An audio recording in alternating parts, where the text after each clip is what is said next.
Assalamu alaikum students.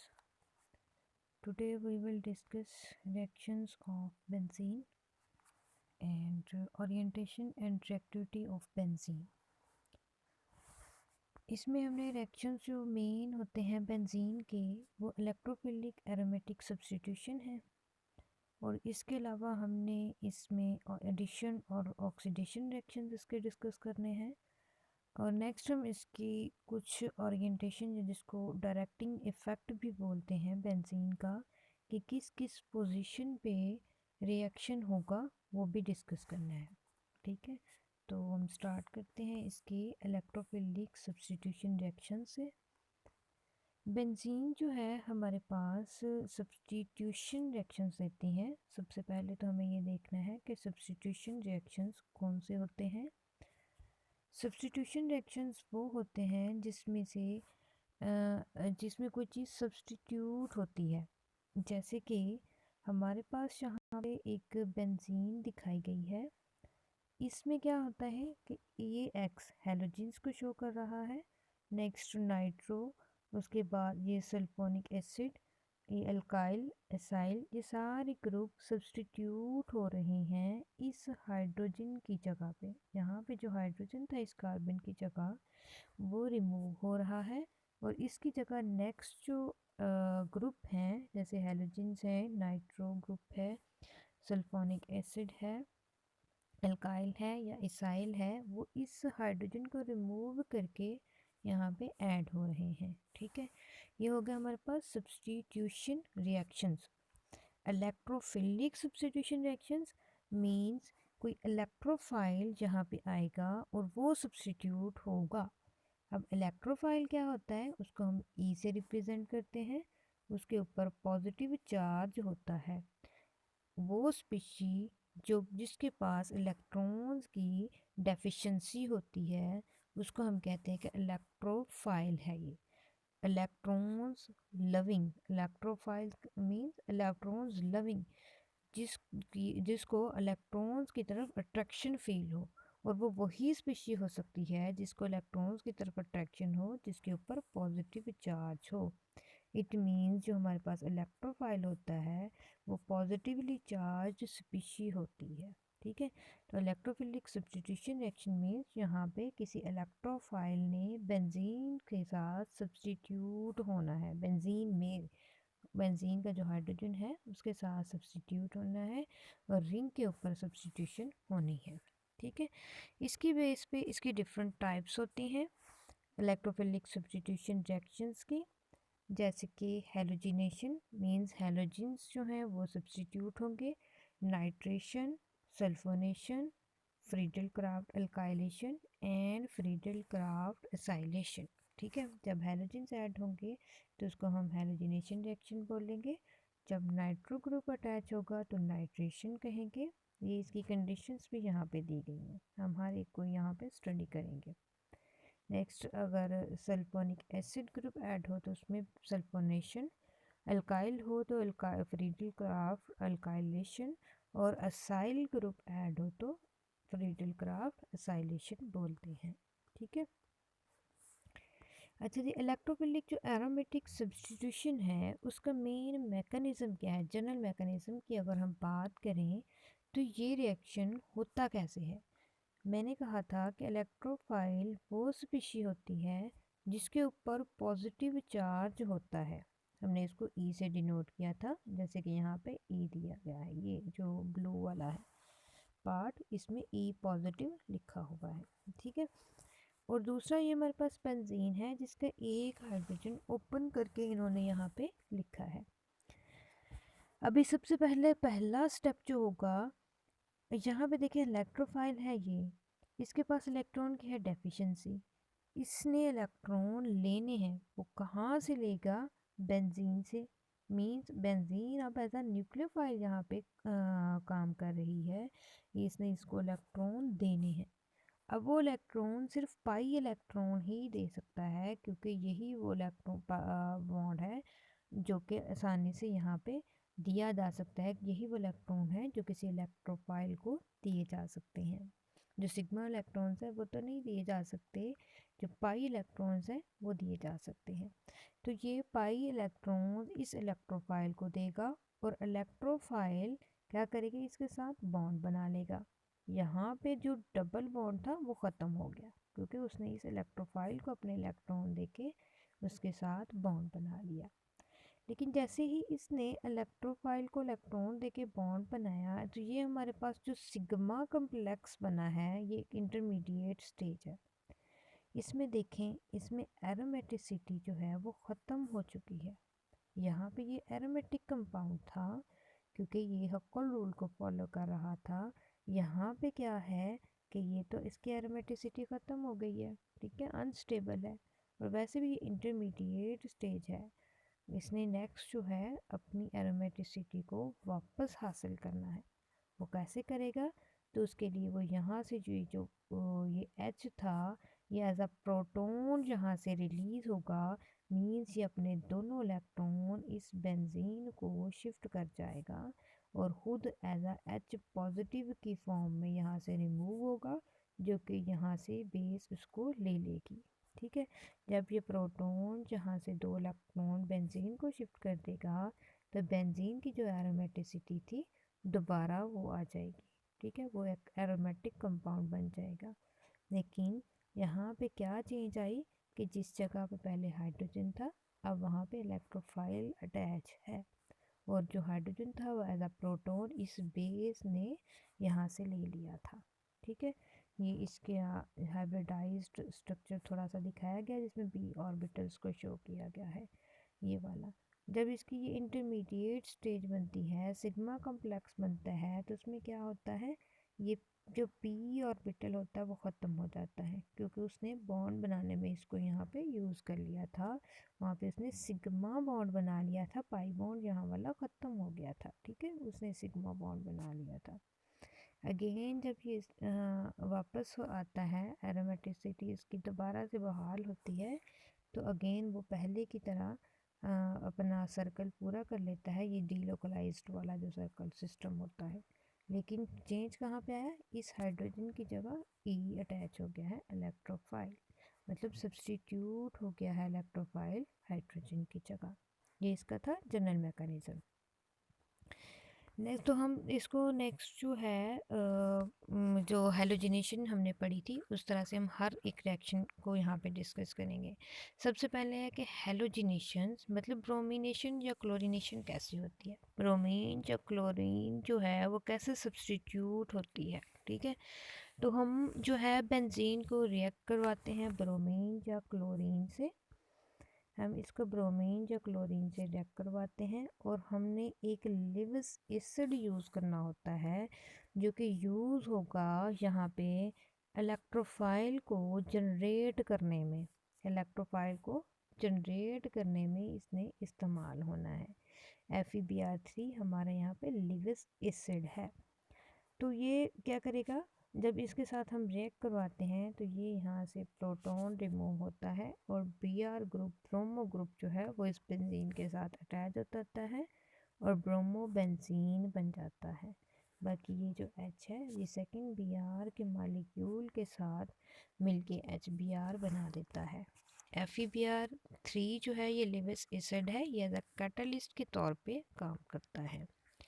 इसी तरह से अगर हम क्लोरीन को रिएक्ट करवाएं तो वहाँ पे लिविस एसिड हम FeCl3 लेंगे, वो भी क्या करेगा, इसी तरह से क्लोरोबेंजीन में इसको कन्वर्ट कर देगा। अब ये होता कैसे है, इलेक्ट्रोफाइल जनरेट कैसे होता है, हमने देखना है कि ये जो Br2 का मॉलिक्यूल है ये FeBr3 के साथ रिएक्ट करता है और ये इस तरह से कोई इंटरमीडिएट स्टेज बना लेता है। ये जो है इंटरमीडिएट स्टेज होती है। ठीक है, आप इसको इस तरह से भी लिख सकते हो कि ये FeBr के साथ रिएक्ट करके Br पॉजिटिव और FeBr3 जो था वो FeBr4 और नेगेटिव में कन्वर्ट हो जाएगा। ठीक है, इस तरह से। अब देखिए Br पे पॉजिटिव चार्ज है, ये इलेक्ट्रोफाइल जनरेट हो गया है।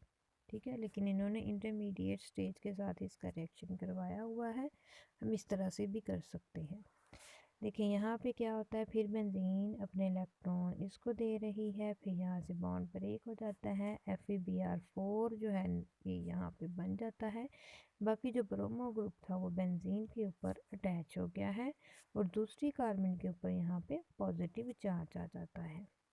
अब ये पॉजिटिव चार्ज की वजह से ये दोनों जो पाई बॉन्ड हैं ये डीलोकलाइज्ड हो सकते हैं, तो इनके डिफरेंट रेजोनेटिंग स्ट्रक्चर दिखाए गए हैं जो हमारी इंटरमीडिएट स्टेज होती है उसके साथ।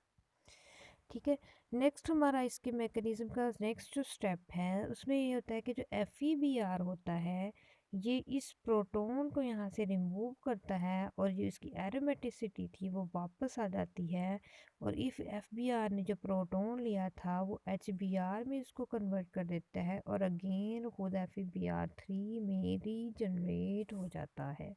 ठीक है, स्टार्ट में हमने FeBr3 ही लिया था, वो रीजनरेट हो गया और ब्रोमो ग्रुप जो है वो बेंजीन पे ऐड हो गया और दूसरा सेकंड जो ब्रोमो ग्रुप था उसने HBr में कन्वर्ट हो गया। ये होता है, मतलब फर्स्ट स्टेप में इलेक्ट्रोफाइल को हमने जनरेट करवाना है, सेकंड स्टेप में बेंजीन ने इलेक्ट्रोफाइल के ऊपर अटैक करना है, वो एक सिग्मा कम्प्लेक्स बनाएगा, वो उस कम्प्लेक्स में वो एरोमेटिक नहीं होगा, उसकी एरोमेटिसिटी लूज़ हो जाती है, तो इसकी फ़ौरन से एरोमेटिसिटी को वापस लाने के लिए वहाँ से जो प्रोटॉन होता है वो रिमूव हो जाता है और अगेन वो कंपाउंड एरोमेटिक बन जाता है। ठीक है, नेक्स्ट हमारे पास नाइट्रेशन। अब नाइट्रेशन में एडिशन होती है नाइट्रो ग्रुप की। अब ये नाइट्रो ग्रुप जो है ये किस तरह से होगा, हमने कंडीशंस देनी है नाइट्रिक एसिड और सल्फ्यूरिक एसिड की, तो ये किस तरह से नाइट्रो ग्रुप जो हमारा इलेक्ट्रोफाइल है उसको किस तरह से जनरेट करेगा। फर्स्ट स्टेप पे इलेक्ट्रोफाइल की फॉर्मेशन, HNO3 और H2SO4 इसके साथ रिएक्ट करता है और ये नाइट्रोनियम आयन ये जनरेट होता है। इसके अलावा वाटर का मालिक्यूल जनरेट होता है साथ में, और HSO4 नेगेटिव ये भी साथ में जनरेट होता है। हमारे पास ये इलेक्ट्रोफाइल है, इसके ऊपर पॉजिटिव चार्ज है, तो इसने बेंजीन के साथ रिएक्ट करना है। अच्छा जी, ये देखिए इसका पूरा मैकेनिज्म किस तरह से जो सल्फ्यूरिक एसिड और नाइट्रिक एसिड आपस में रिएक्ट करते हैं। जो नाइट्रिक एसिड है उसका ये फार्मूला है, इसकी जो ऑक्सीजन है उसका लोन पेयर सल्फ्यूरिक एसिड के प्रोटॉन को रिमूव करती है और उसको जो H2SO4 था, H2SO4 क्योंकि वहाँ से एक प्रोटॉन उसने निकाल दिया तो वहाँ पे एक H रह गया, तो H खुद इस यहाँ पे जो एक एच था ऑक्सीजन ने एक और अपना लोन पेयर दे के ये इस तरह से कन्वर्ट हो गया। अब ये हाईली अनस्टेबल स्पीशी है, यहाँ से वाटर मालिक्यूल रिमूव हो जाएगा, बॉन्ड ब्रेक होगा तो एक वाटर मालिक्यूल और ये जो ब्लू वाला पार्ट है सेपरेट हो जाएगा और ये हमारे पास क्या होता है इलेक्ट्रोफाइल, जिसको नाइट्रोनियम आयन भी बोलते हैं। अब इस नाइट्रोनियम आयन ने बेंजीन के साथ रिएक्ट करना है क्योंकि ये हमारा इलेक्ट्रोफाइल है। बेंजीन जहाँ पे ये देखें ये नाइट्रोनियम आयन के साथ रिएक्ट कर रहा है, सिग्मा कम्प्लेक्स बनाता है जो कि डीलोकलाइजेशन उसमें होती है, उसके डिफरेंट रेजोनेटिंग स्ट्रक्चर यहाँ पे ड्रा किए गए हैं। उसके बाद नेक्स्ट जो वाटर मॉलिक्यूल होता है उसमें ऑक्सीजन अपना लोन पेयर देके इस यहाँ से हाइड्रोजन को रिमूव करता है और इसकी एरोमेटिसिटी को दोबारा से रीजनरेट करता है और साथ में हमारे पास हाइड्रोनियम आयन H3O पॉजिटिव जो है वो बनता है। ठीक है, नेक्स्ट हमारे पास सल्फोनेशन। सल्फोनेशन कैसे होनी है कि हमारे पास जो सल्फ्यूरिक एसिड है उसके दो मॉलिक्यूल आपस में रिएक्ट करेंगे और सल्फर ट्राइऑक्साइड, हाइड्रोनियम आयन और हाइड्रोजन सल्फेट आयन में कन्वर्ट होना है। यहाँ पे हमारा जो इलेक्ट्रोफाइल है ये SO3 है। ठीक है, अब इस सल्फर ट्राइऑक्साइड में ऊपर बेंजीन ने अपनी इलेक्ट्रॉन डेंसिटी शिफ्ट करनी है और यहाँ से ये ऑक्सीजन यहाँ पे इधर शिफ्ट होगा, ये इस तरह से अटैच हो जाता है, यहाँ पे सिग्मा कम्प्लेक्स बनाता है। अगेन जहाँ से प्रोटॉन रिमूव होना है, अब वो प्रोटॉन ये हाइड्रोजन सल्फेट आयन यहाँ से रिमूव करेगा और ये जो इलेक्ट्रॉन पेयर्स है ये इधर शिफ्ट हो जाएंगे। ये हमारे पास बेंजीन सल्फोनेट में कन्वर्ट हो गया है। ठीक है, बेंजीन सल्फोनेट जो है वो नेक्स्ट क्या करेगा, हाइड्रोनियम आयन से हाइड्रोजन लेगा और उसको वाटर में कन्वर्ट कर देगा। जो हाइड्रोनियम आयन था वहाँ से हाइड्रोजन रिमूव होकर इस ऑक्सीजन के साथ अटैच हो गया ये, और वाटर का मॉलिक्यूल रीजनरेट हो जाता है। तो हम कहते हैं कि ये बेंजीन सल्फोनिक एसिड में कन्वर्ट हो गया है। सल्फोनेशन जो है हमारे पास एक इक्विलिब्रियम रिएक्शन है। All step involve are in equilibrium. इसके अलावा अगर हमने डी सल्फोनेशन करनी हो, हमने तो सल्फोनेशन करवा दी, बेंजीन सल्फोनिक एसिड बना दिया, ठीक है, उसकी डी सल्फोनेशन भी हो जाती है। मतलब यहाँ से ये वाला ग्रुप रिमूव होके बेंजीन में दोबारा कन्वर्ट हो जाता है। वो कैसे होगा, उसके थ्रू भी हमने डाइल्यूट सल्फ्यूरिक एसिड यूज़ करना होता है with a high concentration of water. Means हमने वाटर की क्वांटिटी ज़्यादा होती है, सल्फ्यूरिक एसिड बहुत ही कम होता है। जब डाइल्यूट एसिड लेंगे तो यहाँ से ये ग्रुप रिमूव हो जाएगा और बेंजीन में कन्वर्ट हो जाएगा। दूसरे लफ्ज़ों में डी सल्फोनेशन हो जाती है। पहले हमने सल्फोनेशन कराई थी, नेक्स्ट डी सल्फोनेशन हो जाती है। अच्छा, नेक्स्ट है हमारे पास के Friedel craft acylation. Acyl group की सब्स्टिट्यूशन होती है। असाइल ग्रुप ये है हमारे पास, ठीक है, ये इस तरह से होता है। असाइल क्लोराइड है तो यहाँ से वो क्या करेगा, इलेक्ट्रोफाइल पहले जनरेट होगा। तो ये वाला जो ग्रुप है असाइल, असाइल जो ग्रुप है यहाँ पे, ये वाला असाइल ग्रुप है, इसकी सब्स्टिट्यूशन बेंजीन के साथ कहलाती है फ्रीडल क्राफ्ट असाइलेशन। इसमें हमारे पास असाइल क्लोराइड जैसे कि ये दिया गया है, ये असाइल क्लोराइड इस तरह से होता है, वो AlCl3 के साथ रिएक्ट करवाता है, AlCl3 के साथ रिएक्ट करता है और असाइलिनियम आयन जो है वो क्रिएट होता है कार्बोकटाइन, जिसको हम इलेक्ट्रोफाइल भी कह रहे हैं। इसका मैकेनिज्म देखते हैं, ठीक है, इसकी ये एग्जांपल्स हैं, इसका ये है मैकेनिज्म। फर्स्ट ये असाइल क्लोराइड जो है ये इस AlCl3 के साथ रिएक्ट करता है और AlCl3 जो है इस Cl को एक्सेप्ट करके AlCl4 नेगेटिव में कन्वर्ट हो जाता है। जैसे कि हमने स्टार्ट में FeBr3 को FeBr4 नेगेटिव में कन्वर्ट किया था, वो भी लिविस एसिड था, ये भी लिविस एसिड है। तो ये Cl को यहाँ से रिमूव करके इस तरह के स्पीशी में कन्वर्ट हो जाएगा और जो असाइल क्लोराइड था उसको असाइलियम आयन में मीन्स इलेक्ट्रोफाइल में कन्वर्ट कर देता है। ठीक है, इसके ऊपर पॉजिटिव चार्ज है। इसने नेक्स्ट रिएक्ट करना है बेंजीन के साथ। ठीक है, बेंजीन के साथ रिएक्ट करेगा। एक और चीज़, ये जो हमारे पास असाइलियम आयन है इसमें भी डीलोकलाइजेशन हो सकती है। ठीक है, जैसे ये यहाँ पे इन्होंने कराया, वो कैसे होगा कि ये जो ऑक्सीजन का लोन पेयर है वो शिफ्ट होगा यहाँ पे और इस कार्बन की वैलेंसी को पूरा करके इसको न्यूट्रलाइज करेगा। लेकिन उस ऑक्सीजन ने अपना लोन पेयर यूज़ किया था तो अब पॉजिटिव चार्ज उस ऑक्सीजन पे शिफ्ट हो गया है। तो ये जब बेंजीन के साथ रिएक्ट करेगा, बेंजीन अगेन वैसे ही इसकी तरफ अपने इलेक्ट्रॉन शिफ्ट करने हैं, सिग्मा कॉम्प्लेक्स बनाना है। फिर जो AlCl4 है उसने यहाँ से प्रोटॉन को रिमूव करना है और अगेन एरोमेटिक सिटी जो है इसकी वापस आ जाएगी और असाइल ग्रुप देखें सब्स्टिट्यूट हुआ है, साथ में एक HCl का मॉलिक्यूल भी बनता है। ठीक है, इसकी यहाँ पे कुछ एग्जांपल्स दी गई हैं आपको, ये आप लोग देख सकते हो। ये देखें, असाइल हैलाइड है, बेंजीन के साथ रिएक्ट करता है, असाइल बेंजीन बनाता है।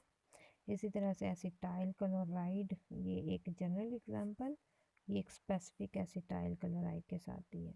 तो एसिटाइल बेंजीन बनाता है, एक मॉलिक्यूल HCl का भी बनता है। इसे हम एक कोई अल्काइल ग्रुप भी ऐड करवा सकते हैं।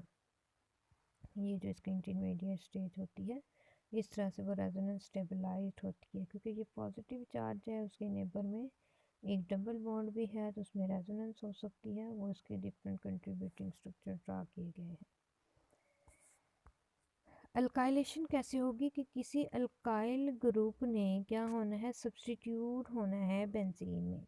अब वो अल्काइल ग्रुप कोई भी अल्काइल हैलाइड हो सकता है, इस तरह से RX, यहाँ से इलेक्ट्रोफाइल जनरेट होगा। इसने भी AlCl3 के साथ रिएक्ट करना है।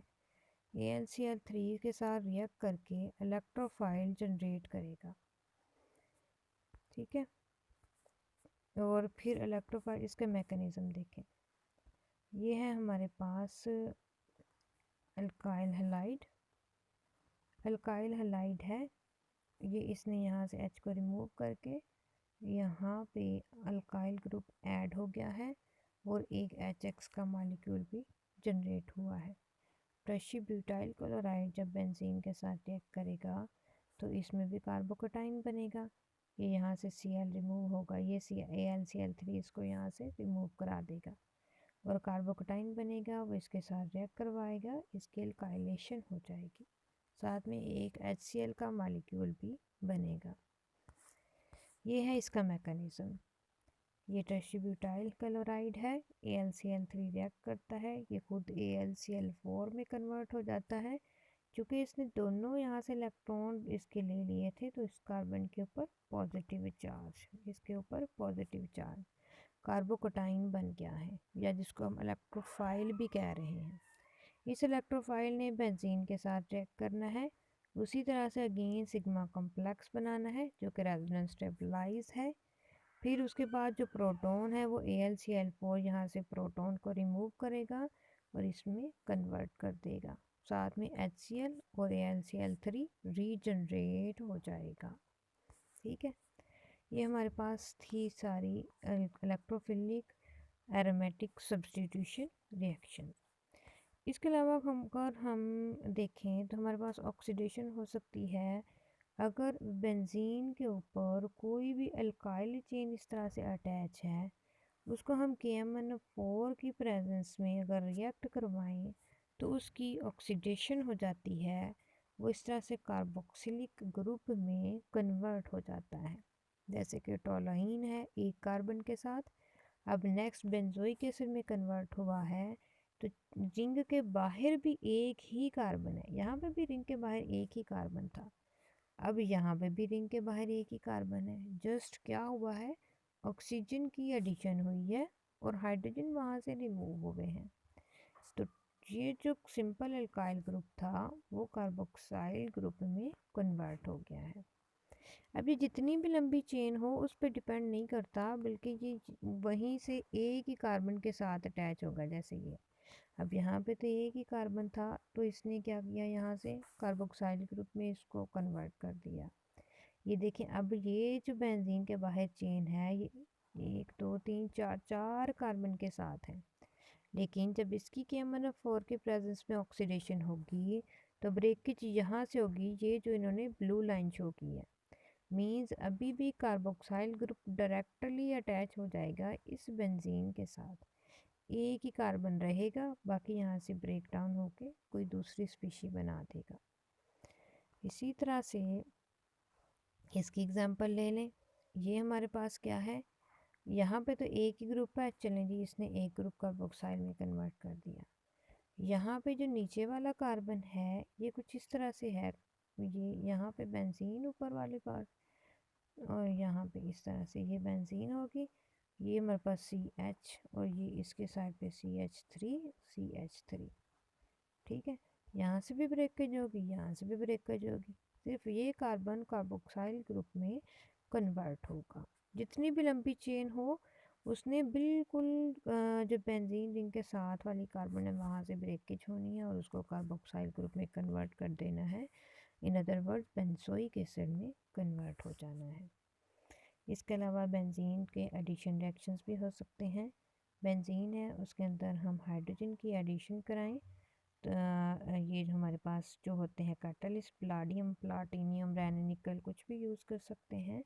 तो ये साइक्लोहेक्साडाइन से होते हुए साइक्लोहेक्सीन और एट द एंड साइक्लोहेक्सेन में कन्वर्ट हो जाता है।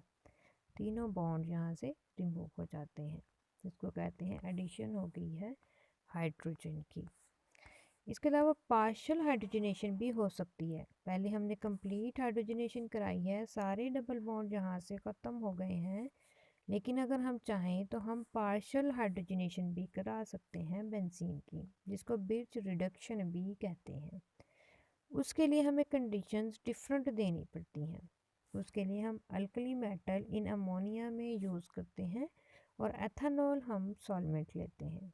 ये क्या करता है, ये इलेक्ट्रॉन सोडियम मेटल जो है इलेक्ट्रॉन देती है, और इस तरह से दे के क्या करती है, इसका मैकेनिज्म देखें। यहाँ पे पहले ये सोडियम जो है इलेक्ट्रॉन दे रही है यहाँ पे, तो क्या होता है, ये वाला जो है कार्बन है, ये वाला इलेक्ट्रॉन एक्सेप्ट करेगा, ये वाले बॉन्ड रीअरेंज करेंगे अपने आप को इस तरह से। मीन्स ये जो दो बॉन्ड थे वो इस तरह से शिफ्ट हो गए हैं। इसने इलेक्ट्रॉन एक्सेप्ट किया था, तो ये नेक्स्ट स्टेप में प्रोटॉन को एक्सेप्ट करके यहाँ पे जो डबल बॉन्ड था, और डबल बॉन्ड के केस में एक ही हाइड्रोजन था, अब यहाँ पे डबल हाइड्रोजन हो गया है, मीन्स sp3 हाइब्रिडाइज्ड कार्बन में कन्वर्ट हो गया है। यहाँ तक देखें, ठीक है। फिर अगेन यहाँ पे हमारे पास क्या था, एक इलेक्ट्रॉन था, ठीक है, रेडिकल था, रेडिकल मैकेनिज्म के थ्रू ये जा रहा। तो इस सोडियम ने एक और इलेक्ट्रॉन दिया, उसको नेगेटिव चार्ज में कन्वर्ट किया। जब नेगेटिव चार्ज में कन्वर्ट हुआ तो फिर इसने नेक्स्ट फिर एक प्रोटॉन एक्सेप्ट किया और इस कार्बन का भी sp3 हाइब्रिडाइज्ड कार्बन में कन्वर्ट कर दिया। ये इसकी पार्शियल रिडक्शन हो गई, ठीक है। इससे नेक्स्ट है हमारे पास हैलोजन्स की एडिशन होती है। जिस तरह से हम हाइड्रोजन को ऐड करते हैं, उसी तरह से हम हैलोजन्स को भी ऐड कर सकते हैं बेंजीन में। जैसे 3Cl के क्लोरीन के मालिक्यूल हैं, वो ऐड हो रहे हैं। टोटल इसकी 6 कार्बन है, तो हर कार्बन पे एक Cl जाके ऐड हो जाएगा, और इसकी ये जो डबल बॉन्ड है तीनों ख़त्म हो जाते हैं, ठीक है। नेक्स्ट इसकी ऑक्सीडेशन हो सकती है। हमें बताया कि बेंजीन की अगर हम ऑक्सीडेशन स्फीयर कंडीशंस देख के कराने की कोशिश करें, जैसे कि वैनेडियम पेंटाऑक्साइड है, उसको हम 450 डिग्री सेंटीग्रेड पे हीट करते हैं, तो ये बेंजीन रिंग ख़त्म हो जाती है और इस तरह से मैलिक एनहाइड्राइड में कन्वर्ट हो जाती है। साथ में कार्बन डाइऑक्साइड और वाटर का मालिक्यूल भी बनता है। वैसे ही ऑक्सीडेशन से की तरफ ये स्टेबल होती है, रेजिस्टेंट होती है, लेकिन जब हम इसको ये कंडीशन देते हैं स्फीयर कंडीशन, तो ये रिंग ही ब्रेक डाउन हो जाती है और मैलिक एनहाइड्राइड में कन्वर्ट हो जाती है। इसी तरह से इसकी ओजोनोलाइसिस भी हो सकती है। अगर हम बेंजीन को ओजोन के मालिक्यूल के साथ रिएक्ट करवाएं, तो जहाँ जहाँ पे भी डबल बॉन्ड है वहाँ पे ओजोन ऐड हो जाती है। जैसे यहाँ पे 3 डबल बॉन्ड है, एक यहाँ पे, एक यहाँ पे और एक यहाँ पे, तीनों जगह पे ये ओजोन जो है वो ऐड हो गई है। नेक्स्ट क्या होती है, इसकी यहाँ पे ब्रेक डाउन हो जाती है। नेक्स्ट इसकी ब्रेक डाउन इस तरह से, एक ये मालिक्यूल, एक ये मालिक्यूल और एक ये मालिक्यूल, 3 ग्लाइकोल मालिक्यूल यहाँ पे बनते हैं। ये 2 कार्बन और 2 ऑक्सीजन जो है यहाँ पे ऐड होके, इनकी ब्रेकडाउन होके 3 ग्लाइकोल के मॉलिक्यूल बनते हैं।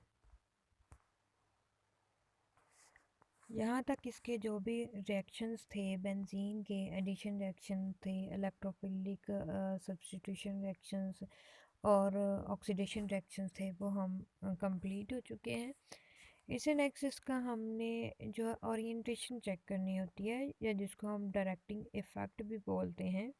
बेंजीन के ऊपर अगर डिफरेंट ग्रुप अटैच हों तो वो डिफरेंट टाइप का बिहेवियर देते हैं। जैसे हमने इलेक्ट्रॉन विड्रॉइंग और इलेक्ट्रॉन डोनेटिंग ग्रुप पढ़े थे, फिर हमने देखा था कि इसमें से जो होते हैं किस तरह से वो रेजोनेट करते हैं और इलेक्ट्रॉन डेंसिटी को बेंजीन की तरफ शिफ्ट करते हैं। या अगर इलेक्ट्रॉन विड्रॉइंग ग्रुप अटैच है तो वो बेंजीन के इलेक्ट्रॉन डेंसिटी को विड्रा करते हैं उस तरह से उनके डिफरेंट हमने रेजोनेटिंग और कंट्रीब्यूटिंग स्ट्रक्चर्स भी ड्रा किए थे। उन स्ट्रक्चर्स और को ड्रा करवाने का मकसद ही ये था कि आप बेंजीन की जो ओरिएंटेशन है उसको सही तरह से समझ सकें। ठीक है, अब देखें यहाँ पे उन्होंने एक पिक्चर दी हुई है कि बेंजीन है और उसके ऊपर एक साइड पे इन्होंने EDG लिखा है। It means electron donating group. ये EDG मीन्स है इलेक्ट्रॉन डोनेटिंग ग्रुप और EWG इलेक्ट्रॉन विड्राइंग ग्रुप। अब जब वहाँ पे इलेक्ट्रॉन डोनेटिंग ग्रुप है वहाँ पे एरो इन्होंने बेंजीन की तरफ लगाया हुआ है। इट मीन्स ये ग्रुप जो है ये इलेक्ट्रॉन डेंसिटी को शिफ्ट कर रहा है बेंजीन की तरफ, इलेक्ट्रॉन डोनेटिंग है। और ये इलेक्ट्रॉन विड्राइंग है तो ये बेंजीन की इलेक्ट्रॉन डेंसिटी अपनी तरफ खींच रहा है, इस बेंजीन को इलेक्ट्रॉन डेफिशिएंट बना रहा है। और इलेक्ट्रॉन डोनेटिंग जो है ये इलेक्ट्रॉन रिच बना रहा है बेंजीन को। बेंजीन की तरफ जब इलेक्ट्रॉन डेंसिटी शिफ्ट हो रही है तो इलेक्ट्रॉन डोनेटिंग ग्रुप बेंजीन को इलेक्ट्रॉन रिच बना रहा है और इलेक्ट्रॉन विड्राइंग ग्रुप के केस में क्या होता है, वो बेंजीन को इलेक्ट्रॉन डेफिशिएंट बना रहा है क्योंकि वो अपनी तरफ बेंजीन की इलेक्ट्रॉन डेंसिटी विड्रा कर रहा है। इसी वजह से हम कहते हैं कि अगर इलेक्ट्रॉन डोनेटिंग ग्रुप अटैच हो बेंजीन के साथ तो वो रिंग को एक्टिवेट कर रहा है। लेकिन अगर इलेक्ट्रॉन विड्राइंग ग्रुप अटैच है तो वो क्या कर रहा है, डीएक्टिवेट कर रहा है रिंग को। अब कौन से ग्रुप इसको एक्टिवेट करेंगे और कौन से ग्रुप इसको डीएक्टिवेट करेंगे, इसको चेक करने के लिए इन्होंने एक थोड़ा सा ना एक आपको शॉर्ट कह लें कि टिप दे दिया है कि जो एटम अटैच होंगे यूजली sp3 हों। ज़्यादातर जो ग्रुप अटैच होंगे बेंजीन के साथ और वो sp3 हों तो वो इलेक्ट्रॉन डोनेटिंग के केस में आएंगे। ठीक है, और अगर हमारे पास कोई sp2 या sp है तो हम मोस्टली वो इलेक्ट्रॉन विड्राइंग ग्रुप वाली केसेस में आएंगे। ठीक है, अब इनका हमने इफ़ेक्ट चेक करना है। तो सबसे पहले तो हम कोई इलेक्ट्रॉन डोनेटिंग ग्रुप देखते हैं, जैसे कि यहाँ पे मैथॉक्सी है। मैथॉक्सी हमारे पास ये ग्रुप होता है, इसमें ऑक्सीजन और मिथाइल होता है, इस जगह से अटैच होता है ये किसी भी ग्रुप के साथ। तो इस ऑक्सीजन के ऊपर क्या है, लोन पेयर है। लोन पेयर जहाँ भी बेंजीन की अटैच आ जाए तो हम कहते हैं कि वो लोन पेयर उस बेंजीन के साथ कॉन्जुगेशन में होता है, वहाँ पे रेजोनेंस होती है। तो इस तरह से हम उनके डिफरेंट कंट्रीब्यूटिंग स्ट्रक्चर ड्रा करते हैं। जब ये डीलोकलाइज्ड करता है लोन पेयर बेंजीन के साथ तो देखें इसकी इलेक्ट्रॉन डेंसिटी कहाँ कहाँ पे नेगेटिव चार्ज आता है, जहाँ पे एक्सेस होती है। वैसे तो पूरी रिंग में ही इलेक्ट्रॉन डेंसिटी एक्सेस होती है, लेकिन रिंग के कुछ कार्बन ऐसी होती हैं जिसके ऊपर पूरा प्रॉपर एक नेगेटिव चार्ज जा रहा होता है। ठीक है, आपने रेजोनेटिंग इसके स्ट्रक्चर जो है कंट्रीब्यूटिंग स्ट्रक्चर जब ड्रा किए होंगे तो आपने देखा होगा कि इसकी 3 पोजीशंस ऐसी हैं, अगर हम कोई उसके ऊपर इलेक्ट्रॉन डोनेटिंग ग्रुप अटैच करते हैं तो 3 पोजीशंस ऐसी हैं जिनके ऊपर नेगेटिव चार्ज आता है। ठीक है, अगर मैथॉक्सी है इसका लोन पेयर रेजोनेट कर रहा है तो यहाँ पे क्या है, ये वाला बॉन्ड इधर शिफ्ट हो रहा है तो इस कार्बन के ऊपर नेगेटिव चार्ज। अब नेक्स्ट यही नेगेटिव चार्ज डीलोकलाइज होगा और नेक्स्ट बॉन्ड जहाँ पे शिफ्ट होगा इस कार्बन के ऊपर नेगेटिव चार्ज, ये डीलोकलाइज होगा तो थर्ड डबल बॉन्ड जब इस कार्बन पे जाएगा तो इस कार्बन के ऊपर नेगेटिव चार्ज। अब 3 कार्बन ऐसी हैं, एक ये और एक ये, जिनके ऊपर प्रॉपर नेगेटिव चार्ज आ रहा है।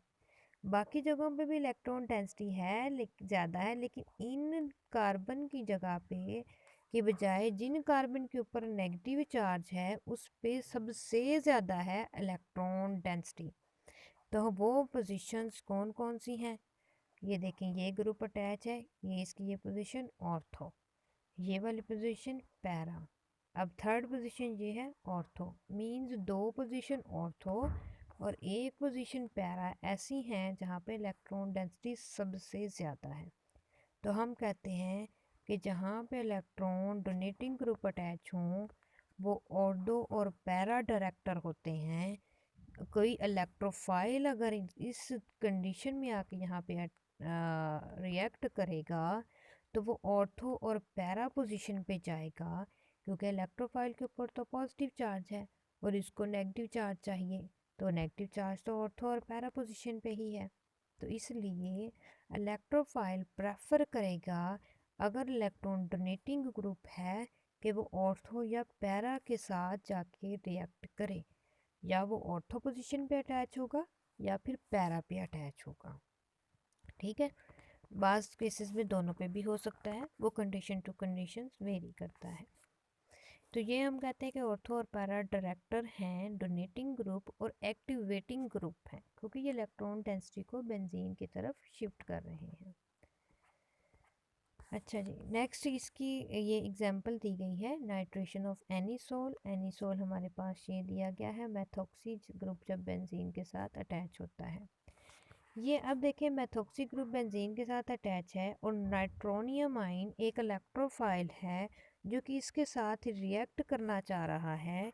जब वो रिएक्ट करेगा तो बेंजीन के ऊपर 3 डबल बॉन्ड हैं, तीनों पाई इलेक्ट्रॉन्स जो हैं, तीनों 6 पाई इलेक्ट्रॉन्स हैं, उनमें से कोई भी जो है उसके साथ तो रिएक्शन कर सकता है अगर हम सिंपली देखें तो। ठीक है, लेकिन हमने देखना है कि किसका चांस सबसे ज़्यादा है। अब इन्होंने यहाँ पे तीनों ही केसेस डिस्कस किए हुए हैं। देखें यहाँ पे नाइट्रो ग्रुप जो है ऐड हो रहा है और उसके ऊपर पॉजिटिव चार्ज यहाँ पे शिफ्ट हो रहा है। अब वो पॉजिटिव चार्ज जब यहाँ पे शिफ्ट हो रहा है तो उसके डिफरेंट कंट्रीब्यूटिंग स्ट्रक्चर ड्रा किए गए हैं। उन कंट्रीब्यूटिंग स्ट्रक्चर्स को देखें ऑर्थो के केस में, मेटा के केस में भी और पैरा के केस में भी। अगर हम ऑर्थो के केस में देखते हैं तो ये वाला पॉजिटिव चार्ज उस कार्बन के ऊपर जा रहा है जिसके ऊपर डायरेक्टली मेथॉक्सी ग्रुप अटैच है। मेथॉक्सी ग्रुप आराम से वहाँ से अपनी इलेक्ट्रॉन डेंसिटी शिफ्ट कर सकता है, मींस ये जो लोन पेयर है ऑक्सीजन का यहाँ पे शिफ्ट करके डबल बॉन्ड बना सकता है, इसको स्टेबलाइज्ड कर सकता है, क्योंकि अब बेंजीन के ऊपर जो पॉजिटिव चार्ज था वो ख़त्म हो गया है। ठीक है, तो अब ये स्टेबलाइज्ड फॉर्म में है। दूसरा इसका कंट्रीब्यूटिंग स्ट्रक्चर ये भी हो सकता है कि ये वाला डबल बॉन्ड इधर शिफ्ट हो जाए और यहाँ पे पॉजिटिव चार्ज, फिर अगेन ये इधर शिफ्ट हो जाए, इसके ऊपर पॉजिटिव चार्ज, इस तरह से। ठीक है, इसी तरह से अगर हम मेटा के केस में देखें, मेटा पोजीशन ये बनती है ना, इसके ऊपर नाइट्रो ग्रुप अटैच हो गया और ये इसके ऊपर पॉजिटिव चार्ज आ गया। अब ये पॉजिटिव चार्ज जब डीलोकलाइज होता है तो ये कहाँ कहाँ पे जा रहा है, ये इस पोजीशन पे जा रहा है, इस पे और इस पे। ठीक है, लेकिन ये ऑक्सीजन का अगर हम देखें तो वो उस कार्बन पे तो यहाँ पे तो इस कार्बन पे अटैच था, तो वो ऑक्सीजन उसको कंपनसेट कर रही थी। लेकिन यहाँ पे क्या है, ये दूसरी कार्बन पे है तो ये ऑक्सीजन इसको कंपनसेट नहीं कर रही। इसी तरह से पैरा में देखें तो वो वही केस है जैसे कि ऑर्थो में था, इसमें भी पॉजिटिव चार्ज उस कार्बन पे जा रहा है तो वो लोन पेयर ऑक्सीजन अपना देगा और यहाँ पे इसको स्टेबलाइज कर देगा। ये वाली जो मोस्ट स्टेबलाइज्ड फॉर्म है इसकी, इस तरह से। ठीक है, आप इस तरह से भी इसको ले सकते हो, और जो हमने पहले जिस तरह से डिस्कस किया है कि मेथॉक्सी का नेगेटिव चार्ज इस ऑर्थो पोजीशन पे जा रहा है, इस पे और पैरा पे, इसलिए चांसेस ऑर्थो और पैरा के हैं, मेटा पे नहीं हो सकते। बेशक इस पूरी रिंग पे नेगेटिव चार्ज ऑर्थो और पैरा पोजीशन पे आ रहा है तो वो प्रेफर करेगा ऑर्थो और पैरा पे अटैक करने का। ठीक है, ना कि मेटा पे। तो जहाँ पे इलेक्ट्रॉन डोनेटिंग ग्रुप अटैच हो और वहाँ पे कोई इलेक्ट्रोफाइल ने रिएक्ट करना हो तो वो ऑर्थो और पैरा पोजीशन पे रिएक्ट करेगा, क्योंकि वहाँ पे इलेक्ट्रॉन डेंसिटी ज़्यादा होती है। ये थे हमारे पास अगर कोई इलेक्ट्रॉन डोनेटिंग ग्रुप है, ये सारे इलेक्ट्रॉन डोनेटिंग ग्रुप दिए गए हैं इस तरह से, ये सारे जो है इलेक्ट्रॉन डोनेटिंग ग्रुप हैं। अब इनका रिएक्टिविटी भी बताई गई है, इसका सबसे ज़्यादा इफेक्ट है उससे कम, इससे उससे कम, उससे कम, उससे कम और उससे कम। ठीक है, ये लोन पेयर है, ये रेजोनेट करते हैं बेंजीन की तरफ, अपनी इलेक्ट्रॉन डेंसिटी शिफ्ट करते हैं और इसके ऑर्थो और पैरा पोजीशन पे ये इलेक्ट्रॉन डेंसिटी जाती है, मींस नेगेटिव चार्ज जाता है। इसलिए ये ऑर्थो और पैरा डायरेक्टर्स हैं और एक्टिवेटिंग है। एक्टिवेटिंग क्यों है? क्योंकि बेंजीन की तरफ अपनी इलेक्ट्रॉन डेंसिटी शिफ्ट कर रहे हैं। अगर हम कहें कि कोई इलेक्ट्रॉन विड्राइंग ग्रुप अटैच है, जैसे कि ये यहाँ पे दिखाया गया है, तो इसने इलेक्ट्रॉन डेंसिटी को विड्रा करना है। ये देखें, ये इलेक्ट्रॉन डेंसिटी इधर शिफ्ट हो रही है बेंजीन के ऊपर पॉजिटिव चार्ज। अब ये वाला इसको कंपनसेट करेगा, रेजोनेट करेगा तो इसके ऊपर पॉजिटिव चार्ज, फिर ये वाला करेगा, यहाँ पे आएगा तो इसके ऊपर पॉजिटिव चार्ज। अब देखें, ऑर्थो और पैरा पोजीशन के ऊपर 3 पोजीशन ऐसी हैं जिनके ऊपर पॉजिटिव चार्ज आ रहा है, और वो कौन सी हैं? 2 ऑर्थो और पैरा। जबकि पहले केस में वहाँ पे नेगेटिव चार्ज आ रहा था, लेकिन ये भी ऑर्थो और पैरा पोजीशंस ही हैं। लेकिन अब क्या हो रहा है कि यहाँ इन ऑर्थो पैरा पोजीशन पे पॉजिटिव चार्ज आ रहा है। अब इस केस में अब हम किसी इलेक्ट्रोफाइल को रिएक्ट करवाएं तो ऑर्थो और पैरा पोजीशन पे तो पॉजिटिव चार्ज है और इलेक्ट्रोफाइल के ऊपर भी पॉजिटिव चार्ज होता है, तो वो तो ऑर्थो और पैरा पे पोजीशन पे अटैच होना पसंद नहीं करेगा। ठीक है, तो वो कहाँ पे अटैच होना पसंद करेगा? अब उन पोजीशन पे अटैच होगा जहाँ पे पॉजिटिव चार्ज ना जाए।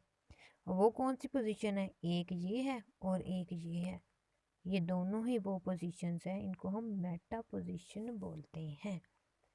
तो जब भी कोई हम विड्राइंग ग्रुप लेंगे तो ऑर्थो और पैरा पोजीशन पे पॉजिटिव चार्ज जाएगा, वहाँ पे इलेक्ट्रोफाइल रिएक्ट नहीं कर सकता, तो उसको वहाँ पे तो इलेक्ट्रॉन डेंसिटी की पहले ही कमी है, उसने इलेक्ट्रोफाइल ने तो खुद इलेक्ट्रॉन लेने हैं। तो अब मेटा ही एक पोजीशन है जहाँ पे पॉजिटिव चार्ज नहीं जाता, उसके पास कुछ ना कुछ इलेक्ट्रॉन डेंसिटी होती है, वो जो है इजीली रिएक्ट कर सकता है इलेक्ट्रोफाइल के साथ। तो हम कहते हैं कि अब जो विड्राइंग ग्रुप हैं वो मेटा डायरेक्टर हैं, लेकिन साथ ही साथ डी एक्टिवेटिंग भी हैं, क्योंकि वो बेंजीन रिंग की इलेक्ट्रॉन डेंसिटी अपनी तरफ खींच के उसको डी एक्टिवेट कर रहे हैं टुवर्ड इलेक्ट्रोफिलिक एरोमेटिक सब्स्टिट्यूशन के। सब्स्टिट्यूशन हो तो जाती है लेकिन मुश्किल होती है, क्योंकि बेंजीन पे तो पहले ही इलेक्ट्रॉन डेंसिटी की कमी हो रही है विड्राइंग ग्रुप की वजह से, तो वो उसके लिए इलेक्ट्रोफाइल को इलेक्ट्रॉन डेंसिटी देना मुश्किल हो जाता है, इसलिए उसको डी एक्टिवेटिंग ग्रुप भी बोलते हैं।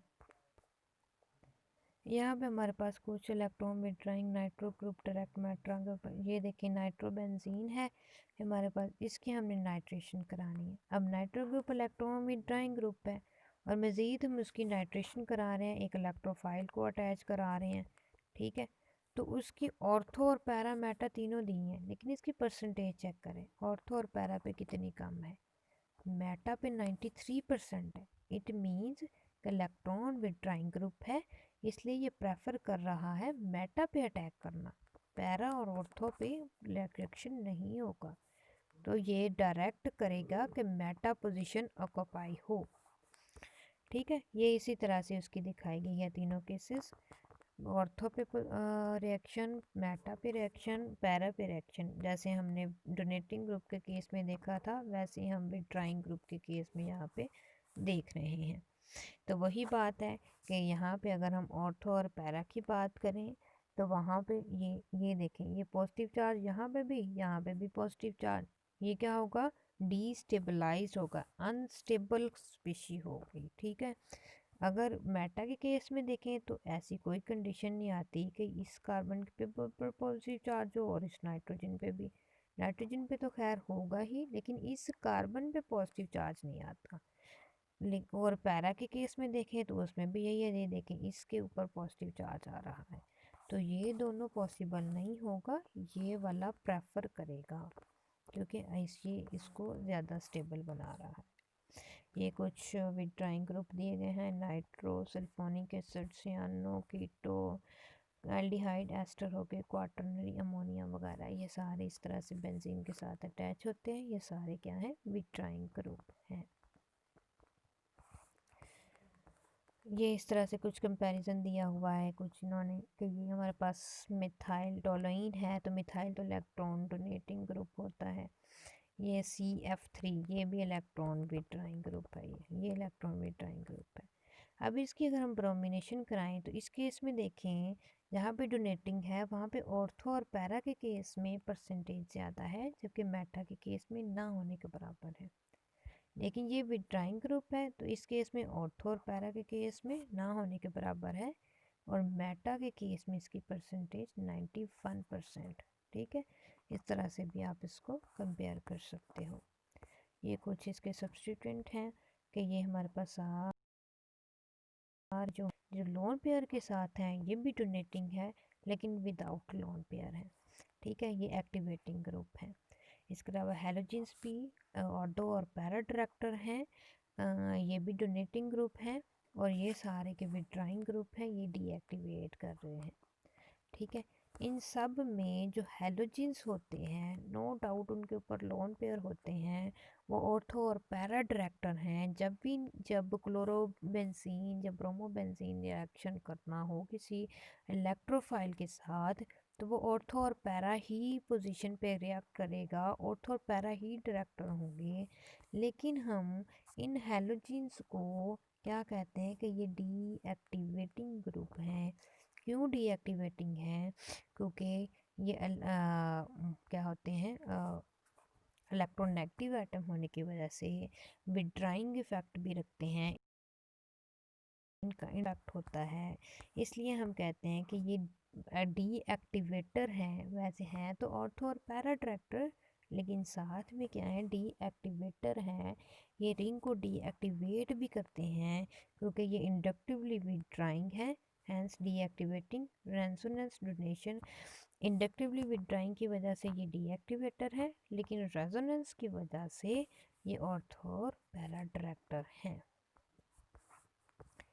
इसके अलावा अगर हमारे पास कुछ इस तरह से आ जाए कि ग्रुप आ जाए कि एक ही रिंग के ऊपर एक डोनेटिंग ग्रुप भी लगा हो और एक विड्राइंग ग्रुप भी लगा हो, और फिर हमने उसका रिएक्शन कराना हो, तो अब क्या होगा? अब रिएक्शन क्या है यहाँ पे देखें, जो एक्टिवेटिंग ग्रुप होगा वो कंट्रोल करेगा रिएक्शन को, और एक्टिवेटिंग ग्रुप तो हमारे पास डोनेटिंग ग्रुप होता है, जैसे कि मेथॉक्सी है।